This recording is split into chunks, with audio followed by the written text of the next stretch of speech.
Mulle ei ole üllatus see, et Kaja Henrik on nomineeritud aasta uuendaja tiitlile. Igasugused sellised asjad nagu broneerimissüsteemid, mis võimaldavad sul nagu väga läbipaistvalt saada teada, et valida endale arsti, kes sulle täpselt sobib, valida sulle nagu aega, proaktiivselt antakse alati ette teada, kui mõni arst alguses oli 2 kuud kinni, siis kohe, kui aeg vabaneb, nagu ikka juhtub, siis antakse sulle nii-öelda, kes selle tootejärjekorras on, antakse eelisõigus. Mismoodi pingis olles sinuga suheldakse, siis hakkab pihta sellest, et sinust seda hoolivust näetakse juba nende erinevate innovaatiliste asjadega juba siis, kui sa alles oled kodus ja selle peale mõtte tuled, et tahaks endale hambaarsti aega broneerida. Rääkimata sellest, et igasugused sellised uudsed asjad, mida võib-olla varem ei osanudki, nagu et sa võid järelmaksuga tulla ravida hambad korda samamoodi, nagu sa ostad poest endale mingi külmkapi järelmaksuga.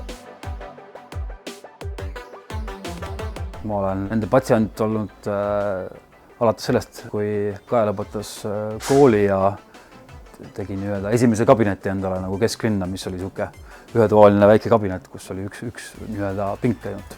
Nähes seda arengut, kus nad siis tänaseks päevaks jõudnud on, et selge on, et seal taga nagu on põhjalikud ja detailidele keskenduvad inimesed, kes oskavad aru saada, mis on nagu hambaravi juures nagu nende klientide jaoks tähtis.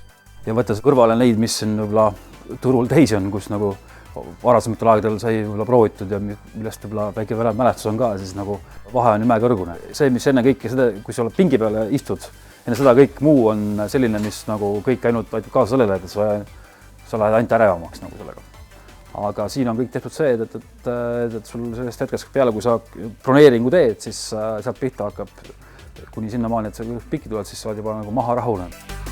Loomulikult soovile tuua palju kliente ja kindlasti on veel minna palju, eelkõige just laienemise mõttes, et teie kontseptsioon seda väärib.